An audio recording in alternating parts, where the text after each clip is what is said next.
So he's a human. Nope, he's a goblin. I'm sorry, he's a goblin. Jeez, you guys stop talking. No. Raised by goblins, right?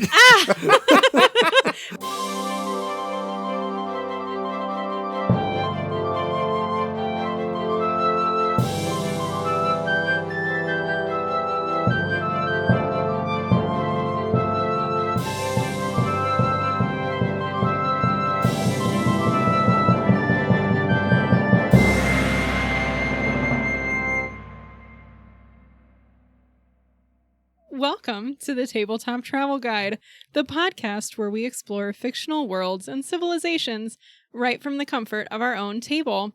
I'm Sam, and I'm trying to remember what I did this week. We jump back into Tyler's campaign. We're doing Fist of the Ruby Phoenix, the adventure path, and we had a lovely session recap to remember all of the ridiculous things that we have done thus far. Yes, I'm Tyler, and yeah, I took a break after book 2, so there were 3 books. After book 2, I was about to start up a second campaign in addition, and I'm like, I need to take a break from this. I can't run 2. And so I imagine I was going to come back earlier, but then it's been like a year and some change since we did it. So starting book 3, I did for those Bachelor fans, an After the Final Rose type interview recap where we talk about all the highlights. Yeah, so I took there's like part of the tournament, there's an announcer, so she sat down the team and had an interview and walked through the highlight reel of here's what happened. The T-Rex fight that you were part of made the highlight reel. Yes. That was my favorite thing. Yes. That time I illusory disguised myself as a baby T-Rex. Yep. And it was not as successful as I thought it was going to be. Why I thought it was going to be successful, I'm not entirely sure. Yeah. But it was fun. But yeah, so we did that. I'm excited to get back into that campaign. Finish it off. Finish an adventure path. Nice. Yeah. Well, I'm Ryan, and the only role-playing I need in my life is a provider of managed democracy. Fighting for Super Earth. Super Earth. Yeah, Helldivers has still consumed my life. This is take 3 of our episode, and it's still consumed my life. Oh my gosh. I want them to do the Is It a Cult on Helldivers. There's a podcast we listen to that sounds like a cult. It's the Cult of Helldivers. It's probably not there yet, but it would be funny to listen to them try to explain if it is or not, though. That's fair. I don't know if they dive into video games. Yeah. Well, before we get into this, reminder, you can support us on Patreon. Ryan said this is take 3 of this episode. So technically take 2 of the modern episode. Sure. When we originally recorded this episode was a couple weeks back, and it was the Lastwall and Gravelands episode. And it was kind of a big moment because we just crossed over our year mark. So we've been podcasting for over a year, like a year and a month. This is wild. Woo! Yeah. And the first 2 test episodes we did were Lastwall and Gravelands, way back when Ryan and I had this idea for this podcast and we wanted to try it out. So we recorded 2 test episodes and they went fine. They're not very good. The first they one were a test. The first one was not good. The second one was pretty solid. It was better, yeah. We did Lastwall and Gravelands, and then when we started our actual podcast, we started in Taldor. A logical start point, yeah. Yes. So we've come full circle, and then we recorded Gravelands 3 weeks ago, and then I realized my audio was crap the whole time, was not salvageable. So this is take 3 of Gravelands. But if you want to listen to those 2 test episodes, they are rough, but you can see where we came from. We're going to be posting them on our Patreon. You don't have to pay for anything because they are not worth paying for. But if you want to hear what our first couple pilot episodes were, we'll post those up. So go check out our Patreon, Tabletop Travel Guide Podcast. But so since we had the technological snafu, we ended up recording something different for last week's episode. So I do have a slight things we misspoke from our brief interlude into more deities.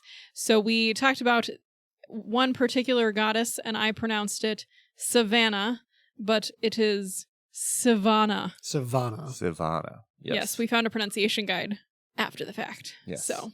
And welcome back, Ryan. Yeah, it was funny listening to that, not having sat in on it, and it kind of felt like I had died Oh my god. Listening like, oh man, rip Ryan. It was good. You guys did a good job. Yeah. Oh, I mean, it was very weird. Yeah. The last time we'd done a 2-person episode was episode 5 right before Sam joined. So it's been a long time. Yeah, you guys did good. Thank you. I appreciate the time to stop dying. Yeah. But now the band is back together. The band's back together. And, one more thing before we dive in. Fine. I know. Sorry. A lot of housekeeping today. The God's Reign Prophecies update. Great. Great.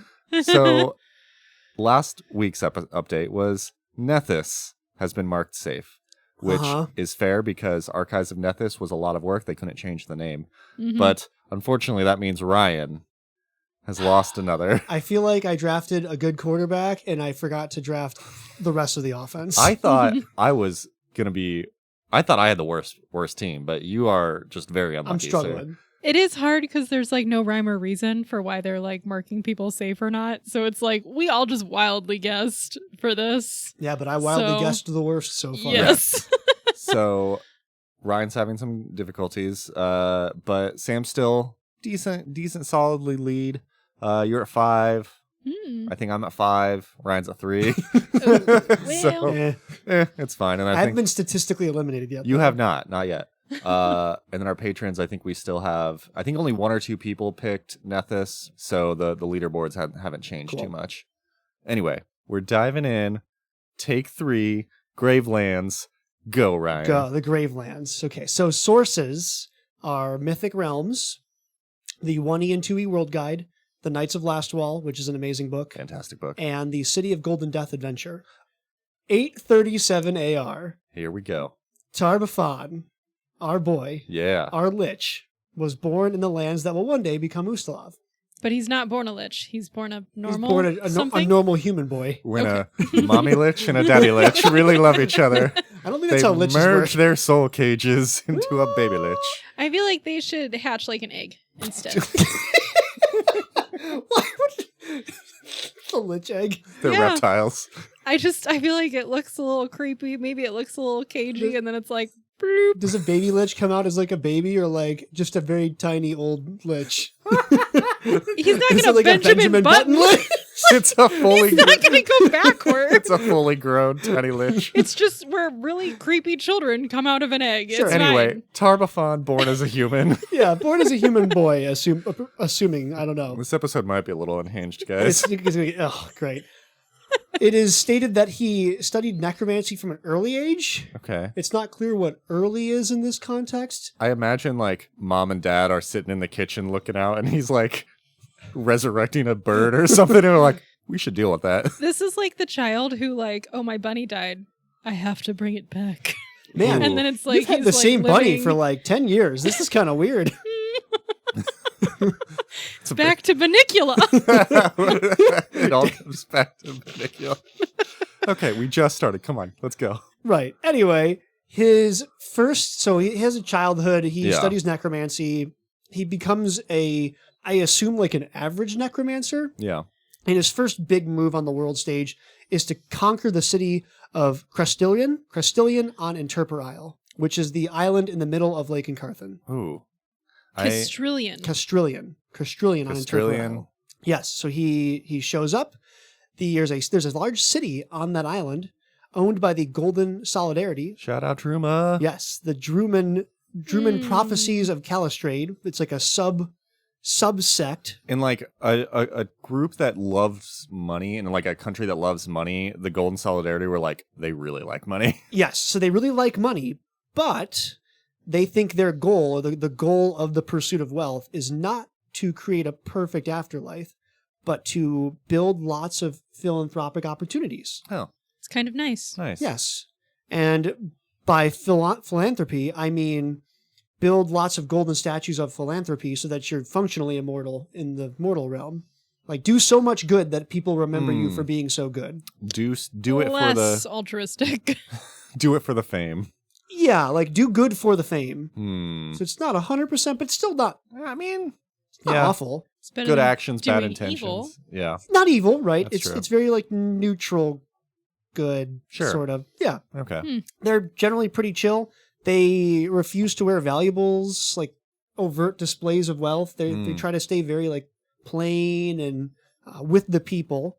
So of course Tarbaphon targets them and completely obliterates them.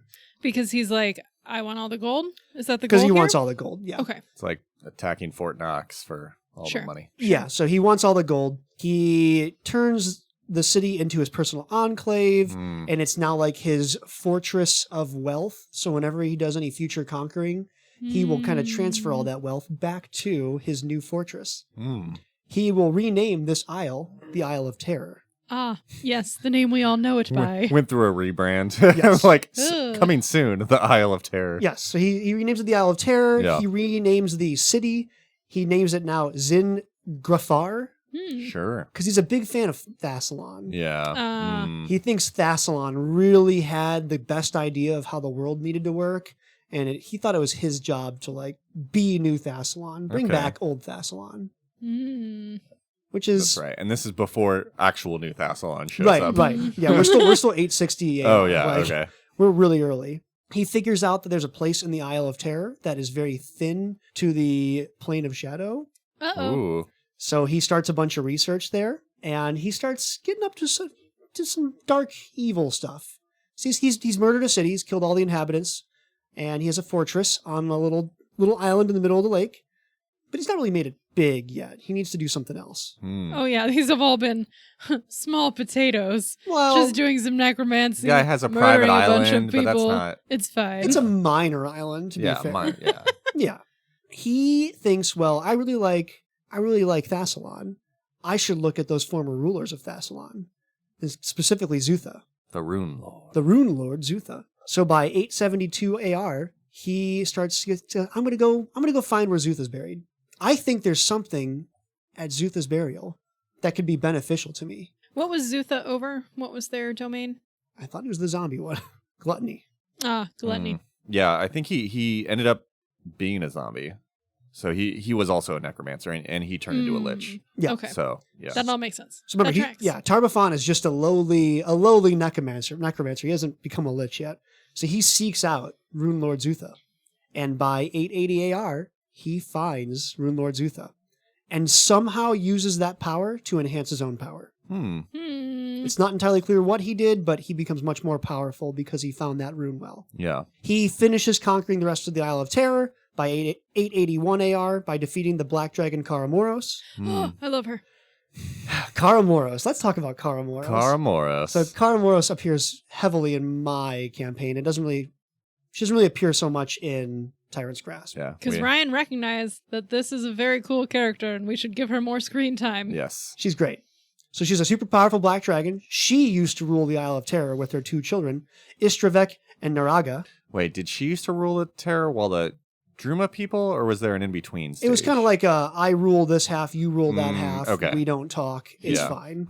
Just cut the island in half. Yeah, it's our fine. neighbors are weird. Yeah, so Tarbaphon takes the first half Okay. and then takes the second half from Okay. Karamoros. Makes sense. So Tarbaphon lured her two children away into his service and is generally seen by Karamoros as negligent of her children, but she doesn't immediately think, I need to go kill this guy. It's more like, my dumb kids, Yeah, they're they working for this bad boss. He doesn't have their best, things in mind, but Yeah. Stupid teenagers, what are you gonna do? Right. basically, Istravek is wounded on a mission. Karamoros is really mad about this. So Karamoros shows up and blows up a couple of Tarbaphon's buildings. That's fair. And Tarbaphon, of course, answers very reasonably and rationally to this small show of force. Oh no. He enslaves both the kid dragons, rips off some of their scales, shows up to Karamoros' cave, and throws a bunch of the scales at her feet and says, step off or I'll torture them more. Rude. Rude. Necromancer things, I guess. Seriously. So Karamoros comes to some kind of truce based on this awful diplomatic exchange. Yeah. 881 AR, Tarbaphon rips a rift to the void, the negative energy plane, and decides, okay, I need to test this. Oh boy. Oh no. So he asks the kid dragons to go in, What? to go test it. Hey, go check out this void. Is it dangerous? We'll find out. We'll find out. Karamoros, not very happy about this. Yeah. I don't know how she found out about this, but she's not very happy that her kids are being used as guinea pigs for extraplanar adventures. So she shows up again, tries to fight Tar, ends up getting thrown into the pit by her own son, Istravik. Oh, It's not great. top 10 anime betrayals. Totally an anime betrayal. Her own son betrays her and throws her into the pit. And this was after he got portaled and Ravenered. Yes, probably. I think so. That would make sense. So do the kids go into the void before Karamoros gets so. there? I think so. Okay. I can double check that, but yes, I believe so. Eventually, they think Karamoros is dead, but eventually she comes back as well as a Ravener. She turned out to be a great ally in Ryan's campaign. So she will eventually return to the Isle of Terror, and she forever hates Tar-Baphon. She laments the loss of her children, and generally, although extremely evil, is also willing to work with anybody against Tar-Baphon. Can you explain what a Ravener is, just in case our listeners are not familiar? Yes, a Ravener is a version of an undead dragon. So it's an undead dragon that has been thrown into the negative energy plane for a long period of time. So both of the kid dragons are now Raveners. And Mom is also a Mom Ravener. is now also Big Baddie. A family Ish. of Raveners. Hey, nice. Yeah, and we're talking like CR 21, 22. They're very, very powerful. But I think like a very sad, but also relatable story. Mom trying to look out for her kids. Yeah. She just wants what's best. And kids got in with a bad crowd, and that crowd was Tar-Baphon. And you just want her to just eat him or something. Yeah. Mm-hmm. It's a hero we can all root for. Yep. Yes. Also, if Raveners don't consume souls for like 7 days, they have issues. So they have to constantly eat other people. That's awkward. Fair. I don't think we knew that when we allied with her. Are there like people on the Isle of Terror now, or is everybody undead? Where do they get their souls to? No, that's a good... Rasmirin. Oh. The Raveners will leave the Isle, find some souls, and come back. Well, okay. So it's takeout tonight. I just imagine it's like Lake and Carthan's like a food court for Raveners. You're like, hey, where do you want to go today? Yeah, let's hit Rasmir up. You're like, hey, we're just going to go Druma. Like, we're thinking fancy We went to takeout. Rasmir the last 3 weeks in a row. I want to go to Ustalav. We have Rasmir at home, honey. Yeah. I found this boat. It's got a little bit of everything. Yeah. So Karamoros. Okay. Good character. I like it. She's still around. Tar, on the other hand, Tar-Baphon, has gotten bigger, thinks he's pretty powerful. He now has the whole island under his control. Mm-hmm. So he goes over to Belkson, which we haven't talked about yet. That's the place where a lot of orcs live. He recruits a bunch of orcs. He turns some other undead over. And now he has world-ranging plans. He's going to bring back Thassalon. Man, that's like, it's an interesting thing to be like really into an old, we're going to bring back the Roman Empire. Yeah. Like we're big Roman Empire fanboys. We're like, we're going to bring it back. But the thing is, Tyler, Europe did that for about 2,000 years. Who does We're that? the Holy Roman Empire. That's fair. Well, so how much time has passed between currently when Tar-Baphon is like, I would like to make Thassalon great again, to when Thassalon was actually a thing? Well, Thassalon is what? Negative... Thassalon was pre-Earthfall. Yeah. So this is like, this is not even like Holy Roman Empire like was hanging out and still trying to make something cool. It's like us looking back and being like, man. Yeah, it's like us now trying to make the Holy Roman Empire a thing. But also, I think you can make an argument that like life looks very similar for them. Like they're still that's wizards, they're true. still magic. Like, Yeah. that's a very attainable thing. Like That's true. if we were all still walking around, watery tarts for throwing swords at us, like we might also want to remake the Roman Empire. Well, I didn't vote for you. Let's bring back the Colosseum. Settle our problems that way. What could go wrong? There's Colosseums already in Golarion in multiple locations, That's true. as we have discussed. Let's make time in a thing. Yeah. So it's not like I don't think it's definitely an unreasonable request. I don't think it's an unreasonable. But it's not like so far definitely removed yeah. that everyone's like, this is real nuts. Yeah. I don't think he's the only person who thinks this. Fair. So he's really inspired by the Rune Lords. He invades Ustalav. Things go great for him. He takes Ustalav for the first time. Yeah. And Eridan notices this and thinks, well, I am the god of humans. I guess I should do something about this. He's like watching his sports on the couch and like, I guess I'll take out the trash. Yeah. And Tar-Baphon knows that Eridan is going to disapprove of this course of action. Yeah. Sure. So Tar-Baphon is creating a trap. He's going to kill Eridan. And Cool. so he's still not a lich yet. Correct. Yeah, he's So just he's a really like- powerful necromancer. A dude. A human dude. And he's like, cool, I'm going to take down a god. That's no some- big deal. That's some white man confidence right there. Let's say you can't fault him for not having ambition, okay? The guy, you can't say he didn't have confidence. So his plan, Sam, it's a great plan, all right? Okay. So work with me here. His All plan right. is to dig a big pit. Sure.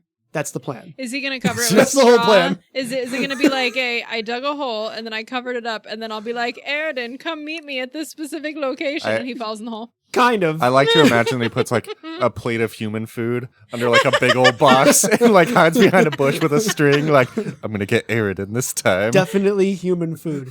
He loves fried chicken. It's called the Well of Sorrows, and it's a giant hole that goes from the surface to Sekamina in the Darklands. Okay. So also the assumption is that Arodin, a god, is going to trip and fall into this hole and then just do nothing. Like, oh, guess I'm falling. I won't do anything about it. I want to start like, if we ever need to like dig a hole for something, I'm gonna call it like this is the Well of Sorrows. You're like, it's a pit in the backyard. Tyler, we're planting flowers. Stop calling it that. This is the Well of Despair. And you're like, that's where the tulips are going. Look, I would feel that way about gardening. I'm for it. I mean, I assume there's more like magical traps and like anti-magic field and blah blah. I'm sure there's more than that. The Darklands will take care of them. Yeah. So we're gonna throw them deep into the Darklands, 300 Sparta style. Cool. Sure, Stunningly, Aridin doesn't fall for it, Shocking. and Aridin kills Baphon in 896 AR. Checks out. So all of that for nothing. Except wait! Oh no! You've activated his trap card! The pit was just a distraction. It kind of was. It turns out there are many paths to the dark side. Oh, jeez. As part of this wild, elaborate plot by Baphon, he realized that, like, to become a lich, you need to die. Well, sure. And there's some kind of ritual involved that the more powerful the thing that kills you, the more powerful lich you come back. So what better way to be powerful as a lich than to be killed by a god? I would just like to imagine like other liches like holding auditions for like who's going to be the most powerful person to kill me. Like, well, I don't know if you're making the cut. They're looking at headshots. Like, oh, I don't know about this person. Craigslist. Human seeking deity to kill me for lichdom. We'll pay in cash up front. So, all this being said, I totally blame Aridin for this. Good guy Aridin decides to give Baphon a proper burial. Dumb. Dude, What? you gotta burn the body. You burned the body. You gotta I burn mean, that that body. is Bro, a do proper you even burial to undead? burn the body. Yeah. You gotta burn that body. Come on. So immediately, Baphon's minions go dig up the body, and they ferry him away to his ancestral homeland in Ustalav. And if you're gonna bury the body, then like you hide it or you put it somewhere where it's hidden from someone else. Extra You put it in plain- a vault. I don't know. Extra planar spaces exist. just like Put it in a bag of holding and throw that bag of holding into the bottom of the ocean. Oh, that'd be fun. just throws him in a grave like, please do not touch. Do not touch dead lich. Deaf, do not dig up. Deaf, do not dig up. That is 896. So Okay. we fast forward to 3203. Oh my gosh. Okay. His body is hanging out for 2,000-ish years, 2,000 plus years. The Whispering Way, which are the followers of Baphon, generally undead, but they're all big Baphon fans, they bring him back. He's been in his chrysalis the whole time. Now he'll be a beautiful lich Ooh. butterfly. A beautiful licherfly. Licherfly. Kind of. He comes back. He immediately calls out Aridin. Like, hey, we my have gosh. unfinished business. And Aridin ignores him. Get back in that ground. Get back in there. Who said you could leave? So he names himself at this point the Whispering Tyrant. Sure. There are a couple unofficial sources that talk about the origin of that name, but in-world historians agree that all those sources are crap and like made up after the fact. He actually got that name because he had an ASMR podcast before. Welcome to the Tyrant Podcast. No, we are not that type of podcast, Ryan. So you've just come back as a super powerful god lich, demigod lich. What's your plan? Oh gosh. You know what? Fight Aridin. Like, But Aridin doesn't know. want to fight. So he has denied the rematch boxing I feel match. like I would go back and make sure all my stuff was still there. I'd want to check out my gold island and be like, hey. check in on the house. Check in on the house. All right, what's the damage? Who has stolen stuff? Are my dragons still around? Well, he just goes back and conquers Ustalav again. Okay. Oh, okay. No planning, no like chilling out, breathing some air. Yeah, he goes back to Belkson, and this time he's like, "Hi, orcs, you get to work for me again. It's going to be great. This is the second time around. Also, when you die, you get to keep your bodies." Oh. Yeah. He gets to keep their bodies. Yes. He gets to raise them as undead as they die. Seems like a bad deal. Well, no one ever targeted the orcs as super smart in this period. That's Oh. fair. They wanted to go fighting, and Yeah, that's fair. they were presented an opportunity to go fighting. Yeah. And Tar-Baphon is wildly successful. He takes Ustalav again. Poor Oh, Ustalav. He conquers Ustalav for 5 centuries. Yep. Oh. It goes great for him. Yep. Not much has happened during those times in Ustalav. So 500 years later, Taldor is sick of it. Taldor is like, there's this undead country ruled by a dude calling himself the Whispering Tyrant. Aridin won't deal with it, so I guess I will. Yeah, I think I'd be like really annoyed as Taldor, who like follows Aridin, to be like, hey, remember that guy you killed and didn't burn, and then his body was taken and you didn't care, and then he got revived and you didn't care? Like, bro. Right, It's because not great. all of this basically borders Taldor in some way, shape, or form right now. Taldor's huge. They're at the height of their power, Aridin did everything wrong. Hashtag. pretty much. So they declare the Shining Crusade in Yeah, 3754 AR. Woo. We're going to go take down Tar-Baphon. It takes a few years. So that was 3754 was the crusade being declared. But by 3801, the crusade gets its own kind of D-Day mission. They get into Velamis, and they start to slowly work their way and take back the whole country. And they're pushing toward Gallowspire, which is what Tar-Baphon has declared his capital in Ustalav. Now, from a geographic standpoint, Gallowspire is where? It is... In Ustalav. It's in Ustalav. It's Okay. west. It's Yeah. inland to the west. More. It's like it's kind of like near the border of like what Lastwall will become and kind of where Gravelands. It's like western border of Ustalav ish. Yeah, so they land off of Lankenkarthen Mhm. and they push east to west across the country and slowly Okay. clear. Even then, it's sort of weird. Like they're not clearing the undead; they're clearing Tar-Baphon's undead Mm. Like because there definitely aren't vampires in Ustalav. it's like Hey, do you have your badge? you're like I- you're undead. You're like, don't worry, I'm not Tar-Baphon undead. You're like, okay, you're cool. We good. We good. 3818, we're working on it. We're slowly pushing through. The Crusaders feel like they need help, so they summon the Herald of Aridin, Erasni. Erasni. And by summon, I mean forcibly summon and bind her to the material plane to help them without consent. Super freaking rude. It's really unfair because Erasni's really cool and it's just a rude move. They could have just asked. I Yeah. really feel like they could have Also just that. asked. Like, yeah, you're a herald you're about to fight a main enemy of Aridin. So I imagine if they would have just been like, hey, can you help us against this fight against your like One of your mortal enemies. mortal enemies, she would have been like, yeah. It's like, no, just force her into servitude. Yeah, they force her in. So they do some good work. They fight the good fight for 5 years. But unfortunately, in 3823, the Battle of Three Sorrows occurs. Erasni is killed, and an actual physical army is marching. Tar-Baphon throws her body at the foot of the marching Taldan army, Hey. and they get really shook up about all that. They barely escape with the help of a new hero, Iomade. Hey. Yay. Iomade. Iomade is able to kill one of Tar-Baphon's lieutenants and extract a large part of that army, and that's one of Iomade's like big moments. I think it's her miracles. Yeah, or Iomade's axe. Yes, or it's something. one of her big acts. Yeah. But that setback aside, by 3827, we're launching the final attack on Gallowspire. General Arnesant, he's going to fight Tar-Baphon in solo one-on-one combat. He's got a relic from Aridin called the Holy Shield of Aridin, and it's going down. It's the final battle.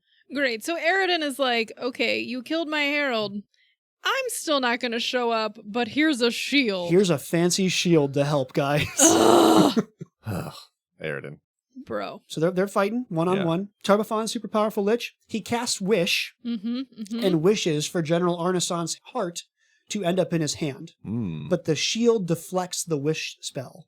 Good And it like shield. redirects the wish energy back onto Tar-Baphon, Ooh. really badly wounding Tar-Baphon. The shield blows up. Tar-Baphon is forced to retreat into Gallowspire. I'm still mad that Ryan didn't let me remake the shield in his campaign. Oh man, we'll get there in the spoiler guide, Sam. We'll get there. Tar-Baphon flees into Gallowspire. The rest of the army tries to find him. Gallowspire is like a gigantic multi-level fortress. Yeah. They're just unable to weed out Tar-Baphon, and he's a lich. They don't know where his phylactery is anyway, so they make the decision, well, we can't technically kill him permanently anyway. Let's just lock him in Gallowspire. It can be his prison for all eternity. Because for liches, you have to kill their bodies and also murder Destroy the the box phylactery. that they The hang Or out the in. soul cage. cage. Yes, it's not called the phylactery anymore. The soul the cage. soul Yes. cage. Yes. More evidence to support he hatched from an egg. So they set up this thing called the Great Seal. It seals up Gallowspire, a whole bunch of undead in there, a bunch of his lieutenants, and Tar-Baphon is stuck in Gallowspire forever. Nothing will ever escape Gallowspire. Who created the seal? The armies of Taldor, Yeah. powerful Okay. wizards. So it was like a big group sorcerers. effort to Yeah. like End of the seal that episode. Tupperware. Thank you, Ryan. It's been great. And nothing bad ever happened again in Golarion. We all Woo! skipped off into the sunset. So what are you going to do, guys? We've just defeated the most powerful demigod lich in Golarion. Now what's the plan? I'm gonna go back to the island and see if my gold's still there. Sorry. Incorrect. We're going to form the Knights of Ozum. Heck yeah. The organization focused on keeping Tar-Baphon in his cage. Now what are we going to do? We're gonna. That's right. We're going to invade Geb. What? Nope. We're going to launch a fleet. And we're going to go down to the equivalent of Africa. And we're going to invade Geb because there's undead in Geb. Oh my gosh. Just, I don't know who's in charge here. They like got typecast as like undead killers, and they're like, crap, what do we do now? Well, there's some undead way south. What happened was they all rolled lore warfare and they all got nat ones. Kinda, And yeah. this is what happened. So they go to Arcadia. They go to Or not Arcadia. Garund. Garund, yes, Garund. They go to Garund. They go to Geb. It immediately goes poorly. The Vanguard Knights, 7 leaders of the Knights of Ozum get captured, and they get turned into 7 Grave Knights. Oh boy. Those Grave Knights then go back to Lastwall. Remember, Erasni's body is like a holy relic that hangs out in Lastwall. Oh. The Grave Knights steal that body, bring her back to Geb, and Geb turns her into a Lich Queen. And that's how we get Erasni the Lich Queen in Geb, So, with her Grave Knights who air quote guard her. oh boy. Okay. So Tar-Baphon throws her body back Uh-huh. to people. Uh-huh. Taldor recovers the body. And once again, we don't properly do something with the body. We put it in a shrine where you can just look at it like she's like Sleeping Beauty or Snow White So or something. once again, I'm going to go back to Europe. We used to entomb like the hands of saints and stuff. Oh boy. It's true. Okay. All right. So that's the vibe here. And then Also, Ugh. it's just kind of funny because like reading Book of the Dead, which is like written from the perspective of Geb. Mhm. Like Geb is like old timer Yeah. of powerful wizard lich. Like he has been a lich for so long that Mhm. like Tar-Baphon's like young old boy compared to Geb. Right. Maybe not the best choice of things, Yeah. but nothing bad ever happened in that area of the nation ever again, of Okay. Golarion ever again. Because we established the Knights of Ozum and the nation of Lastwall. A wonderful nation whose sole purpose is to make sure, never forget, Tar-Baphon is there. I mean, not a bad plan. You don't want to just be like, Gallowspire is good, move on with life. Like, you never know. Ever vigilant. Ever vigilant, the Knights of Ozum, making sure Tar-Baphon never escapes. The entire nation is like a giant crusader state. They exist for one purpose. Again, never forget, make sure Tar-Baphon never breaks out. Yeah. Eventually, things happen. The Even-Tongued Conquest happens. Taldor starts to decline. Lastwall will become its own nation versus a province of Taldor. But by 3800 AR, the nation of Lastwall's kind of bored with Tar-Baphon. Well, especially if like nothing's happened. Like, you're just chilling for a ton of time. You might have an undead here or there, but like, Yeah. it's like watching paint dry. Like, Yeah. hopefully nothing comes out of that paint. The system is working, right? Yeah. Tar-Baphon is contained. The prison is still locked up. Maybe we look west. We start looking at those orcs in Belkson because they're kind of chaotic and they're kind of evil from a certain perspective. So we'll make sure we take care of them. They establish the Sunwall which is like a defensive fortification structure, but that falls apart by 4237 AR. Okay. Then we back up again for the Harchrist blockade, but that falls in 4517 AR. And then we end up backing up to the Horde line after that, and that's where it'll be until Tyrant's Grasp happens. Okay. So they basically like, was that still Lastwall territory? Was that like Belkson territory that they like pushed into and then got pushed back so out Taldor of? was exploring, right? So Sure. the borders were a lot further. And they Yeah. were like, this is the border. And then the orcs keep pushing them back further into Okay. Lastwall. That's fair. And where we'll kind of leave Lastwall before things happen.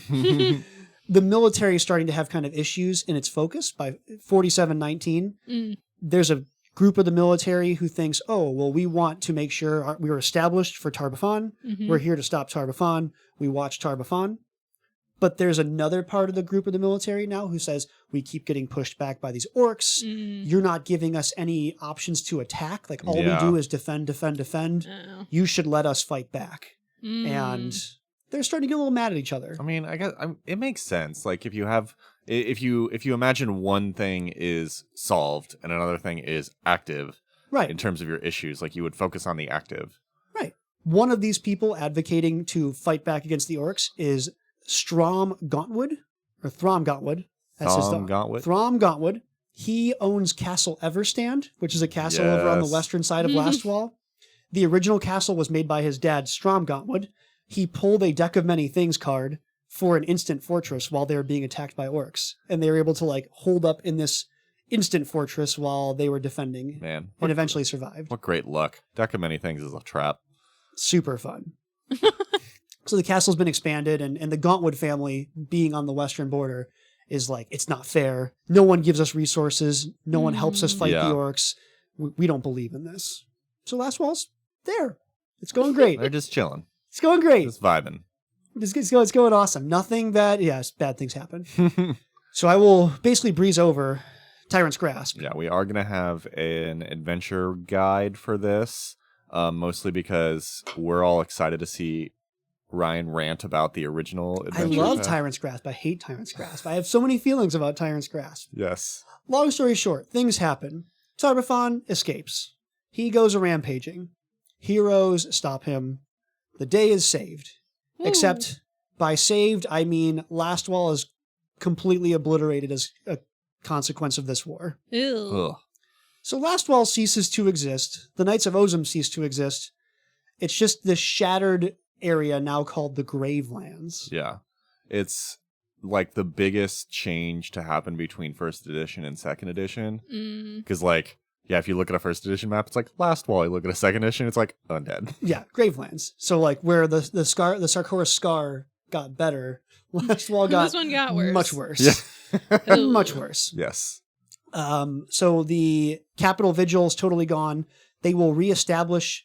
You can't really call the Gravelands a nation, but like Yeah, like the area formerly known as Lastwall. kind of. They do establish their own new capital in Velamis, which is another larger city by 4720 AR. There's this thing called the Reforging, where a whole bunch of different events happen and like inspire the new Knights of Lastwall, because now we're like, oh, Lastwall, like that's what we fought for, Yeah. Lastwall. So there's a cleric of Iomade named Iluna. She gives the evacuation homily, which inspires everyone to stay and not evacuate. Sure. Sure. So she's like, she's stealing everybody. Like, we're going to stay. We're going to fight. A champion of Shellen named Pharos. He recites the anthem Vigil of Our Hearts, which love becomes it. like the unofficial anthem of the Knights of Lastwall. The Vigil of Our Hearts. The one that's blown up. The Ew. vigil is the hearts of the friends we made along the way. Yes. Cletheri? Clareth. Clareth. Clareth Iomade arrives at Velamis. She forms the Crimson Reclaimers. Yes. And she starts going out and fighting the undead and taking the fight back to them. So her name is Clareth Iomadar. Yes. Is she related to Iomade? I don't think so. I don't think so. I think it's So- just convenient. Interesting. Okay. Yes. That's a reforging. So it's not a nation, but Velamis is a holdout of Crusaders. Okay. And then, of course, we're fighting a crusade. We need money, guys. Yeah. So the Knights of Lastwall establish a presence all across the rest of Golarion. They send out fundraisers, they send out knights, they send out recruiters. They have become the Salvation Army. Sorta, kinda. They make children's games to like make sure everyone knows that Lastwall is a thing. So that the kids' game is called Knights and Bones. It's kind of like Cops and Robbers. Nice. Like some of the kids are knights, some of the kids are skeletons, and they fight each other. That seems fun. There's like a new thing where if a knight of Lastwall is walking through town, everyone like gives them a little bit of money to like fight the good fight. Yeah. They have a big presence in Absalom. They have like those little red buckets with the bells right outside the markets. Yeah, they ring the bell before Christmas every year. They're in Razmir fighting the bad guys in Razmir. There's a group of them. They're still up there fighting in the Sarkora Scar. There's a group in Arcadia. There's a group in Garund. There's a group in Tianjia recruiting for the effort. They're all over. They're a global fighting force for good. It or is at least just anti-undead. They're a global fighting force to stop the undead. Yeah, it is kind of interesting just that, like, obviously you're very siloed in Lastwall for so many years and then, like, immediately have to scatter. Just the interesting, like, organizational difference of that type of situation. Yeah, so the Knights of Lastwall are a thing. They seek to reclaim the Gravelands and purge them of all the undead, but there's a lot of work to do. Yeah. I do want to note, they have the Cleric Thiomadar who made the Crimson Reclaimers, and then, like, all the ones who are out are the Shining Sentinels. And so you have, like, the two types of factions, which are, like, Shining Sentinels are, like, very paladin, lawful good, shining gold knights of, like, we're doing the thing, and then you have the Crimson Reclaimers who are, like, we need to do whatever we can to go in and, like, they rescue people from the Gravelands, but they're also like, we need to take the fight to the undead. Well, they revere Rasni, right? They get their magical power from a benefactor, but it's kind of an unknown benefactor, and I think it is a Rasni. I think it's implied it's a Rasni. It's implied a Rasni, but like no one knows. Nobody knows. Man, I love the Crimson Reclaimers so much. They're so badass. And that is Lastwall. And the Gravelands. Yes. So thank you, Ryan. We did hand away a lot of Tyrant's Grasp. We will hit that in an episode here soon. It's going to be a long one. Yeah, Ryan has many feelings about Tyrant's Grasp, and we are here for it. So we'll probably be recording that in a bit. We need to find, like, legitimately a 4 to 5 hour block to record that. Oh, boy. We can do it. Anyway, but until then, we will take a quick break, hear some ads, and we'll be right back.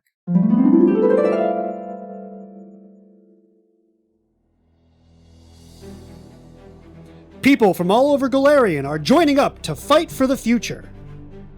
I'm doing my part. I'm doing my part. I'm doing my part!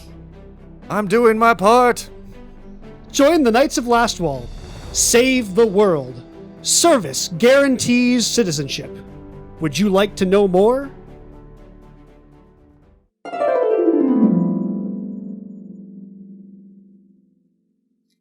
And welcome back. We are here again, still talking about Lastwall, and now we get to jump into fun campaigns and characters.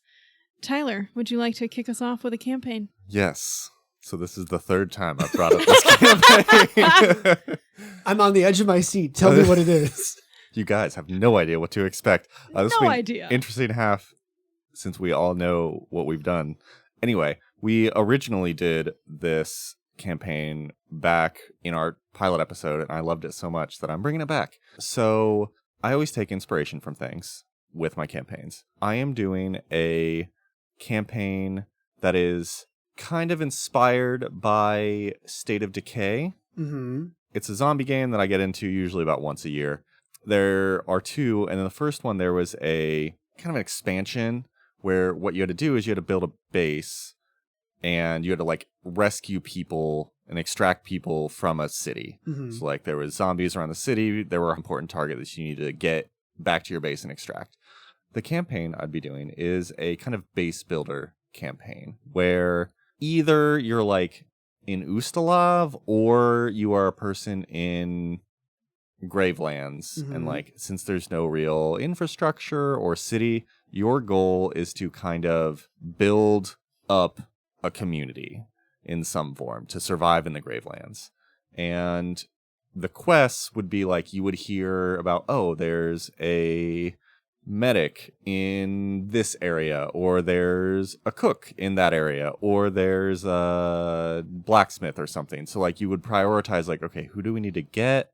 Who do we need to rescue? And then What like, do I need for this? yeah, like, and then as you'd bring people back, they would, contribute to your community and you'd get more benefits or something. So basically with the goal of you'd be building out kind of a base in a city, like a city builder based on who you're rescuing. And like, So you throw back the people that aren't useful. You're a level 2 nothing. yeah, Goodbye. Get on my train seat. you in. But yeah, so then like, if you chose one or the other, there was a Pathfinder Society scenario called Escaping the Grave that kind of had this vibe a little bit, where you were given a dossier to like find people in the Graveland. So it'd kind of be that kind of vibe. You'd be given like, here's a dossier of people, these 3 might be all high priority and like time limited. So you have to like pick one, and then you could maybe find a second, but then like you might lose the third. Right, you're definitely not getting the third. Yeah, so you're like prioritizing the, who you're trying to save to like make your base happen. So I just really like the idea of some base building mechanics and like saving people and like, yeah. Nice. I like it. All right, well, I have characters today. On our first recording, I did a random roll, and I was like kind of meh about my random roll. So instead, I am bringing the character that I built for Ryan's Tyrant's Grasp, Perfect. who Ooh. was built for Lastwall, just because I think she's cool, and the mechanics are more fun. So that character, her name is Asenya. Asenya. And she is a cleric-based class, but then a hallowed necromancer archetype, which was super fun to play. So rather than being a necromancer that raises the dead, she is instead a necromancer that aims to put them back in the ground. Yeah. So cool. It's like, Yeah. the powers that raise dead, and you're like, I'm going to turn that back around. Yeah, so you get all these like cool magical things that then work against the undead, and it's a cleric build for her, so how I built her is more of a backline buffing for everyone else and gets to fire off some fun spells. I gave her some cool utility things. I really just enjoyed all the different magical mechanics that I built for her. When you tied her backstory in with Tyler's too, right? Yeah. Yes, so the cool thing that we did with them was we had them be Knights of Lastwall that were in Vigil as it fell, Yeah. and were able to escape. So then her motivation for stay is obviously like to remain a Knight of Lastwall. So she would obviously fit well into this campaign and would be very motivated to go find other people and rescue them and bring them into like this society to continue to build it up. Well, and especially if you like, as part of the dossier for the campaign, it's like, oh, you have this person who's a person who understands necromancy and how to like deal with it. That'd be super high priority. Because you're just like, oh, you can like sanctify ground and like keep so things. some of the fun things that I did with her with that build, so she has Hallowed Ground as a focus spell, which allows you to make the ground around you inhospitable to undead. Yeah. Super relevant. Yes, super helpful. Positive luminescence allows you to become a beacon of positive energy.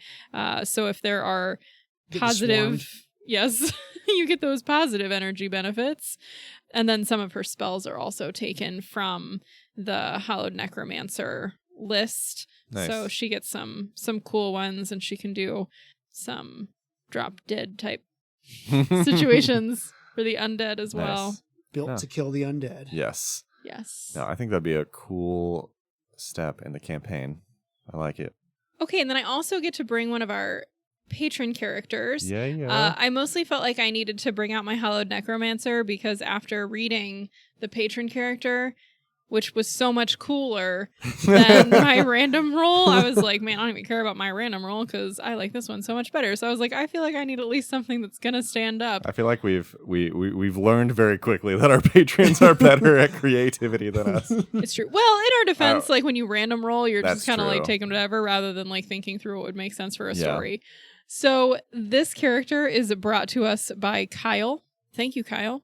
Our character's name today is Gurguk Guzzlegut. This is the third G name I think we've had. We have had 3 patron characters. All of them are G names. Gurgut, Guzzlegut, Gurguk, Guzzlegut. Gurguk Guzzlegut. Okay. Nice. I'm going to call him Guck, maybe. I don't know. Is Gur better? No, they're all... Gurg? Gurg? Gurg. Maybe Gurg is his nickname? Okay. So, if it wasn't obvious, he is a goblin. He's a human. It's weird. Oh, strange. Raised by goblins. So, he's a human. Nope, he's a goblin. I'm sorry, he's a goblin? Jeez, you guys stop talking. No. Raised by goblins, right? That would be actually the most hilarious twist. Okay.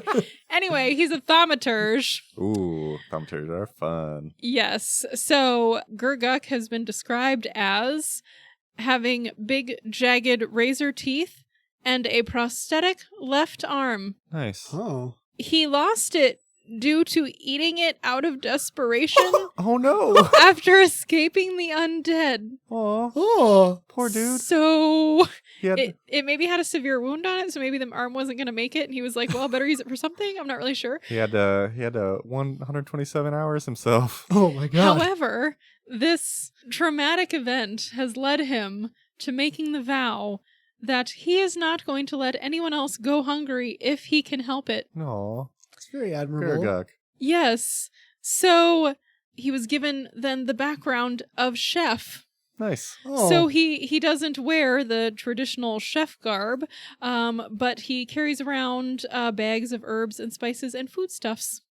Oh. Nice. Okay. Yeah. So there you go. He's And got he snack said, pockets. Yeah. yes. And he said if given the free archetype option, he would give him the herbalist. Ooh, Oh, nice. Add more spice. Yeah. Yes, Nice, more spice. So when we talk about thaumaturges, this is not a class that I have built. However, Tyler did build one for Yes. also our Lastwall campaign. So can you just give us a brief, how does a thaumaturge function? So thaumaturges are like as close as you can get to a magic character while still being a martial class. So they built it in a way that you are not a spellcaster, but you have like wonky abilities that like mimic kind of magic things, and like Mhm. the whole thing of it is like you can piece together different obscura to like make weaknesses and things like, Yeah. oh, I'm gonna like pull these couple random herbs and this silver and like mix it together and be like, you're now weak to my abilities. And then they each get implements, and there's all kinds of different implements you can choose that give you different buffs. So like I was a tome thaumaturge who also had a regalia and a amulet, and like there's a weapon and mirror, and like they all like spell like effects. Yeah. But you're basically a martial class who like is kind of like a hoarder of like obscura, which is kind of cool. Yeah. So I really love how Kyle has built in all of those thaumaturge elements into this character and ties it in so well to his motivation and his background, because his esoterra are all things like herbs and spices Nice. that he chews, so that when he bites people, he can exploit their vulnerability. Oh my gosh. Yes. So, like, the examples provided are a swig of hot sauce for fire weakness. Yes. And chewing on mint for cold weakness. That's so cool. Or chewing up peanuts to spark an allergy. Which I also think is Anaphylactic hilarious. shock, sucker.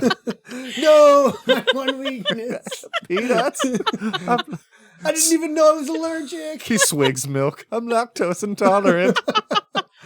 I just think that's great.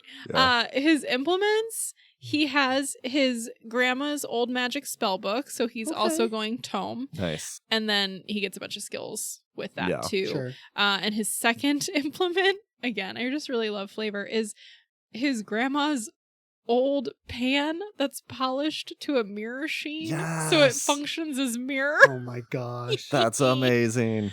I know, I was really excited about it. Yeah. So that's his general presentation. Sure, sure, And then I do have a lot of information about how he got to the Gravelands sure. and what he's doing here. So Gurguk grew up in the Guzzlegut tribe on the outskirts of Gallow Garden. There's so many G's. They like That was alliteration. intentional. So they had scarce food.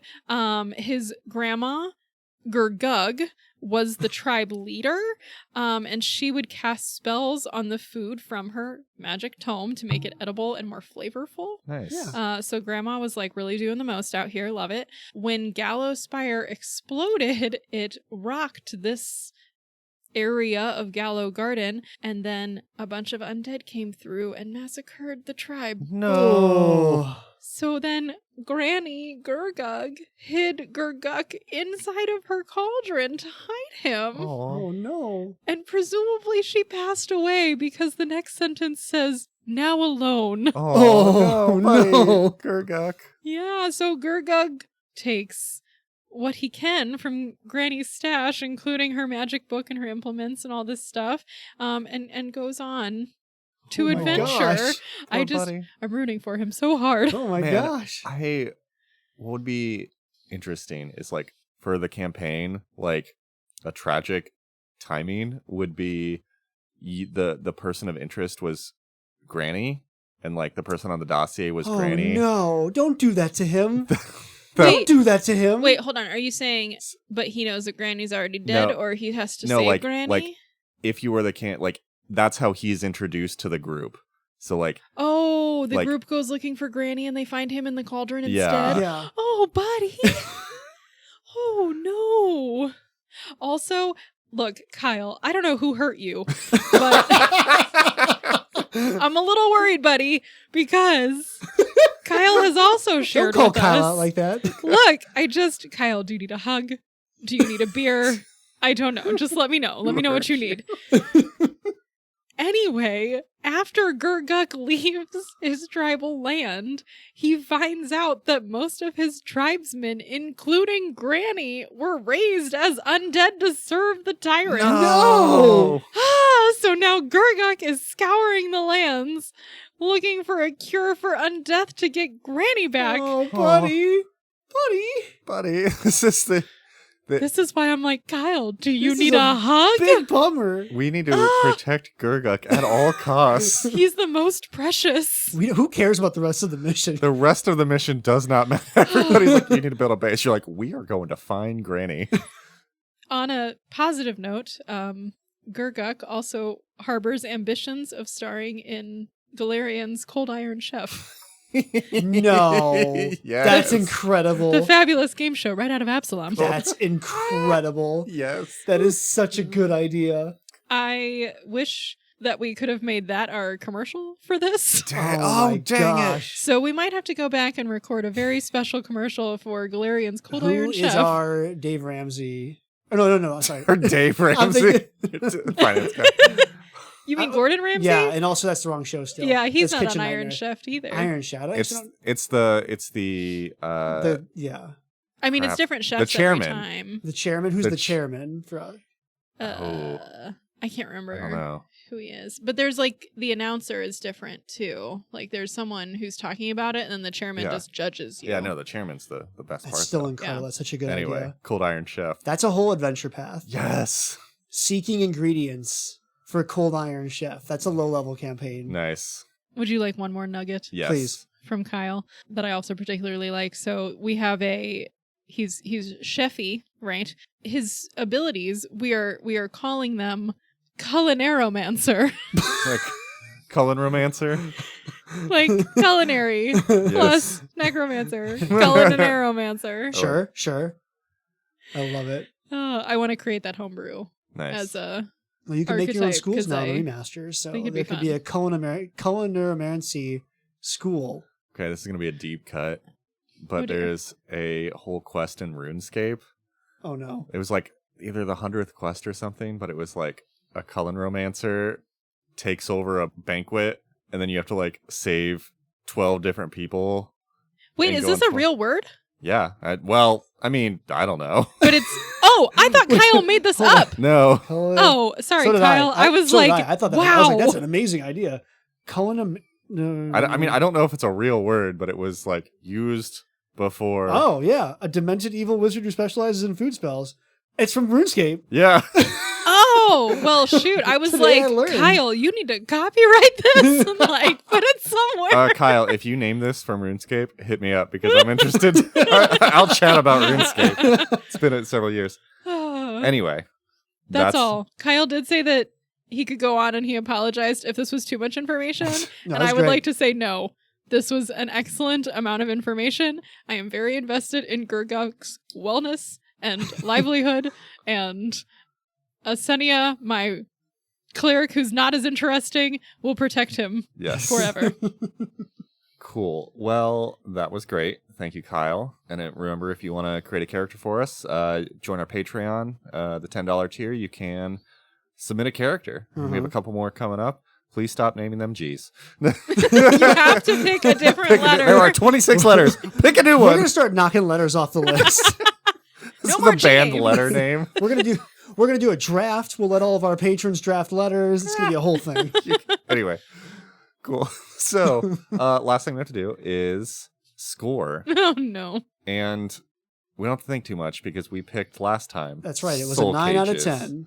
Gosh. Was So it? out of 0 to 10 soul cages, where are we in the Gravelands? It's 9 out of 10, just like we talked. Definitely 0. Definitely 0. 100% 0. 0 reason to be here. Do not show up. Please leave. Major It's all travel bad. advisory. Do not come. Do not get here. There is nothing to see. No good things come out of going to Gravelands as a tourist. Yep. Don't go. 0 out of 10 soul cages. Easiest score we've done so far.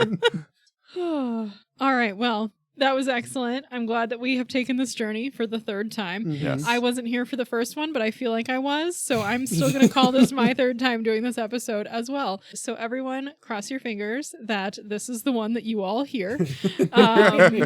But as we close out today, reminder, we have Patreon.